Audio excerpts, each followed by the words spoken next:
दोस्तों, आज अपने चैनल मालवा मिरर में हम एक ऐसा विषय लेने जा रहे हैं, जिसमें आपको काफ़ी इंटरेस्ट आएगा। जी हाँ, हम बात कर रहे हैं अमरनाथ श्राइन के बारे में। अमरनाथ का जो शिवलिंग है, अमरनाथ का जो मंदिर है, उसके बारे में बात करेंगे। हम में से अधिकतर लोगों को एक बात मालूम है कि जो हमारे इतिहासकारों ने यह लिखा है कि एक मुस्लिम चरवाहे थे, उनका नाम था बूटा मलिक। उन्होंने अमरनाथ जो मंदिर है, अमरनाथ का शिवलिंग है, उसकी खोज की थी 1850 में।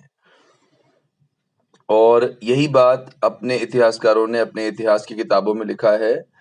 और इस बात को यही इतिहासकार हिंदू मुस्लिम एकता के लिए प्रमोट करते हैं और बताते हैं। और यही कारण है कि छड़ी मुबारक जो है वो वहीं से निकलती है, एक मुस्लिम के हाथ से निकलती है और फिर वो जो है अमरनाथ जाती है।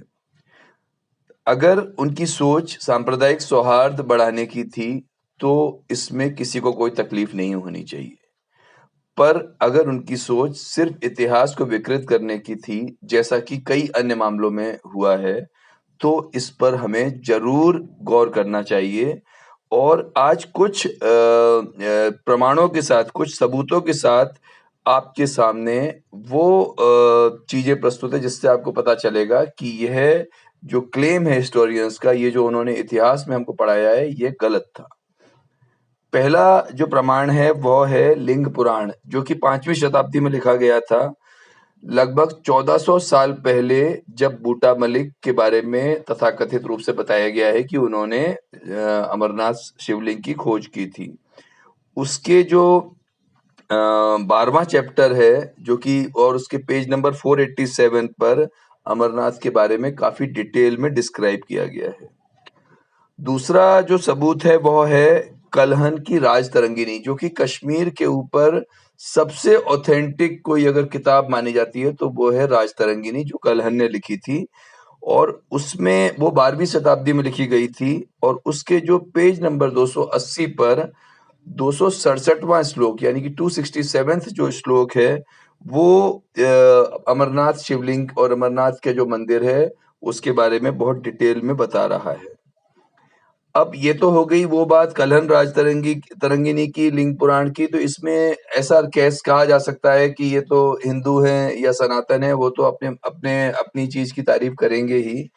तो अब हम विदेशियों की बातों को देखते हैं। और विदेशियों में भी अबू फजल, जिसका कि काफी बड़ा नाम है, जो कि अकबर के ज़माने में एक काफ़ी बड़ी शख्सियत हुई हुई है। और उन्होंने जो किताब लिखी थी आईना-ए-अकबरी, उसको इतिहासकार बहुत ही ऑथेंटिक मानते हैं। उसके एक-एक पेज को बिल्कुल सही इतिहास मानते हैं, सही घटनाओं को उनको माना जाता है। तो आईना-ए-अकबरी के पेज नंबर 360 पर अमरनाथ श्राइन के बारे में काफ़ी डिस्क्रिप्शन है। और आपको ये जान के बड़ा अच्छा लगेगा कि ये जो आईना-ए-अकबरी है वो 16वीं शताब्दी में लिखी गई थी, यानी 16th सेंचुरी में। अब हम आते हैं अंग्रेजों पे, यानी कि यूरोपियंस पे आते हैं। तो मुगलों के एक डॉक्टर हुआ करते थे, जो कि फ्रांस के थे। उनका नाम था फ्रैंकोइस बर्नियर, जो कि 17वीं शताब्दी में मुगल दरबार और मुगल जो फैमिली के डॉक्टर थे। तो उन्होंने पूरे देश में घूमे, 12 साल वो देश भारत में रहे।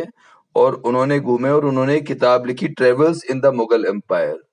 इस दौरान वे जम्मू कश्मीर भी गए और वहां पर उन्होंने उस किताब में अमरनाथ श्राइन के बारे में काफी डिटेल में लिखा है। अब हम आखिरी बात करेंगे। अंग्रेज ट्रेवलर, एक ब्रिटिश ट्रेवलर थे, ब्रिटिश यात्री थे, उनका नाम था गॉडसे थॉमस विग्ने। वो कश्मीर में रहे हैं 1835 से 1838, यानी 1835 से 1838 तक वो कश्मीर में रहे हैं। और उन्होंने अपने जो संस्मरण लिखे हैं, उसमें उन्होंने अमरनाथ के बारे में काफी डिटेल में लिखा है। और वो 1842 में ब्रिटेन से पब्लिश भी हुआ था। तो अब इतने सारे सबूतों के बाद शायद आपको बताने की ज़रूरत नहीं है। यहाँ पर ये बात बिल्कुल क्लियर है कि हम किसी भी हालत में, किसी भी स्थिति में बूटा मलिक का कोई विरोध नहीं कर रहे हैं। विरोध है तो सिर्फ झूठ का, विरोध है तो सिर्फ इतिहास को विकृत करने का, विरोध है तो इतिहास को खराब करने का, अपने हिसाब से तोड़ने मरोड़ने का। और उन लोगों ने ऐसा किया है जिनके वंशज या जिनके उत्तराधिकारी हैं, वे आज उल्टी-सीधी बातें कर रहे हैं कि इतिहास का भगवाकरण हो गया, संविधान बदलने की तैयारी है, वगैरह-वगैरह। तो अब इन सारे सबूतों को आप क्रॉस चेक भी कर सकते हैं। आज के ज़माने में इंटरनेट पर सब चीज़ें अवेलेबल हैं, सब चीज़ें उपलब्ध हैं। इस वीडियो में जो आपको बताया गया है, इसमें से एक भी बात ऐसी नहीं है जिसको क्रॉस चेक नहीं किया जा सकता है। तो इसलिए जो भगवान बुद्ध ने कहा है कि जो मैं कह रहा हूँ वह भी मत मानो, सिर्फ अपने तर्क पे अगर कोई बात सही उतरती है तो ही मानो। तो इसलिए इस मामले में भी, अमरनाथ श्राइन के मामले में भी आपसे गुजारिश है कि आप इसको अन्वेषण कीजिए, आप इसका पूरा इन्वेस्टिगेशन कीजिए। आपको हमारी बात सही लगती है तो यह मानिए, या फिर इतिहासकारों ने जो बूटा मलिक वाली थ्योरी दी है वो सही लगती है तो वो मानिए। लेकिन इस पर विचार ज़रूर कीजिए, इस पर अनुसंधान ज़रूर कीजिए। जय हिंद, जय भारत। आपको हमारा यह वीडियो कैसा लगा? कमेंट बॉक्स में कमेंट करके ज़रूर बताइए। अगर अभी तक आपने हमारे चैनल को सब्सक्राइब नहीं किया है तो इसे तुरंत सब्सक्राइब कीजिए, जिससे आने वाले वीडियो आपको मिलने शुरू हो जाएं। एक बात और जो मुझे आपसे कहना है कि इस तरह के वीडियोस को बनाने में काफ़ी समय और मेहनत लगती है। घंटों की रिसर्च के बाद मिनटों का वीडियो बनता है, इसलिए इसे अधिक से अधिक शेयर कीजिए, जिससे हमारी मेहनत से लोगों को सच का मालूम पड़े।